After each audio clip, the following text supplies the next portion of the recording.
Bus. இன்னைக்கு March 22 Siragadikka ஆசை serial என்னாச்சுன்னு சொல்லி பார்க்கலாம்க்கு முன்னாடி இந்த சேனல் சப்ஸ்கிரைப் பண்ணாதவங்க மறக்காம சப்ஸ்கிரைப் பண்ணுங்க.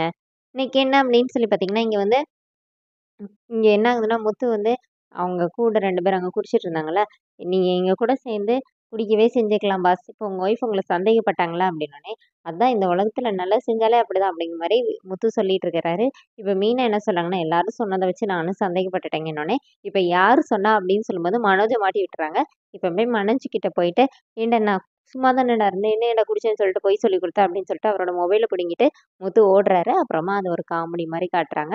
இங்க என்ன ஆகுதுன்னா, பொண்ண கூட்டிட்டு வர்றதுக்காக அவரு பரஸ் வந்து மீனா கிட்ட சொல்லிட்டு அவரு போயிடுறாரு. இப்ப மீனா கூப்பிட போகும்போது, அவங்களோட ஃப்ரெண்ட்ஸ் எல்லாம் கூடவே நிக்கிறாங்க. அப்போ வந்து, "ஏன்டி நீ நேத்து நைட்டு ஒரு நெக்லஸ் போட்டிருந்தல்ல, அத போட வேண்டியதானே?" உங்க ஃப்ரெண்ட் யாரோ கேட்குறாங்க.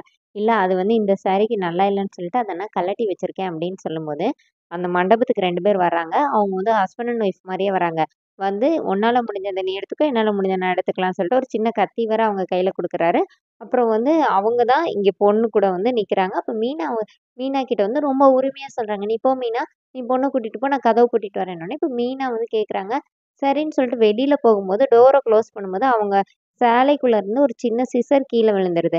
அப்போனே மீனா கத்தரிக்கோல பார்த்தோனே பயந்து போய், "நீங்க யாரு?" அப்படின்னு கேட்குறாங்க. "நான் இந்த மாரி மாப்பிள்ளையோட அக்காவோட நாத்தனார்" அப்படின்னு சொல்லி சமாளிக்கிறாங்க. சமாளிச்சுட்டு, என்னைய சந்தேகப்படுறீங்களா? நான் எல்லாருக்கும் பூ வெட்டுறதுக்காக வச்சிருந்தேன்.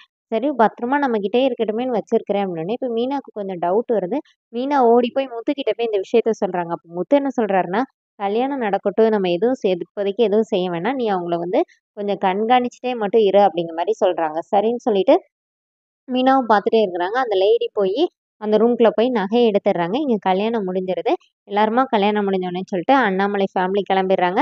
ஸ்ருதியும், ரவியும் அந்த ரெசார்ட்டுக்கு அவங்க ஹனிமூன் ட்ரிப் போறாங்கல்ல, அவங்களும் கிளம்பிடுறாங்க. அண்ணாமலை ஃபேமிலி கிளம்பிடுறாங்க. முத்து, மீனா மட்டும் நீங்க கடைசி வரை இருந்து எல்லாம் முடிச்சுட்டு வாங்கன்னு சொல்லிட்டு விட்டுட்டு போயிடுறாங்க. இப்போ மீனா வந்து மாடியில போய் நின்னு பார்த்துட்டு, "ஏங்க இவங்க வரும்போது ஒரு சின்ன ஹேண்ட்பேக்கோட தான் வந்தாங்க. இப்போ பாருங்க எவ்வளோ பெரிய பேக்க தூக்கிட்டு போறாங்கன்னோனே" இப்போ முத்து, மீனாவும் ஓடி போய் அவங்க ஆட்டோல கிளம்ப ரெடி ஆகுறாங்க. அவங்கள புடிச்சிடுறாங்க. புடிச்சு சண்டை நடக்குது. அப்ப மீனாவோட கையில வந்து வெட்டு பட்டுருது. அவங்க மத்தபடி அப்புறம் சத்தம் போட்டதெல்லாம் மண்டபத்துலேருந்து எல்லாருமா ஓடி வந்துடுறாங்க. இவங்க வந்து எஸ்கேப் ஆயிடுறாங்க. அப்புறம் பேக்க ஓப்பன் பண்ணி பார்க்கும்போது, அதில வந்து பொண்ணோட நகை இருக்குது. இப்போ பரஸ் வந்து நன்றி சொல்றாரு. அப்புறமா "என் நகை போனா கூட பரவாயில்லம்மா. நீ ஏம்மா போய் பாரு உன் கையில பாரு எப்படி வெட்டுப்பட்டுருக்கு" அப்படின்னு சொல்லி ஃபீல் பண்றாரு. இப்ப இந்த விஷயத்த போயிட்டு மணி கிட்ட போய் சொல்றாரு. அப்ப அவர் என்ன சொல்றாருன்னா, இந்த மாரி அவங்கள பார்த்து நான் மாலை மரியாதைலாம் பண்ணி நன்றி சொல்லணும் அப்படின்னு சொல்லிட்டு அவர் வர்றாரு. அதோட என்னோட எபிசோட் எண்ட் பண்ணிட்டாங்க. நெக்ஸ்ட் வீக் தான் செம்ம ட்விஸ்ட்டு. நெக்ஸ்ட் வீக் என்ன ஆகுது அப்படின்னா, அவரு ரோகிணியோட மாமாவா நடிச்சார்ல, அவர் வந்து வீட்டுக்கு வந்து வீட்ல அண்ணாமலை, விஜயா, மனோஜ், ரோகிணி எல்லாருமே இருக்கிறாங்க.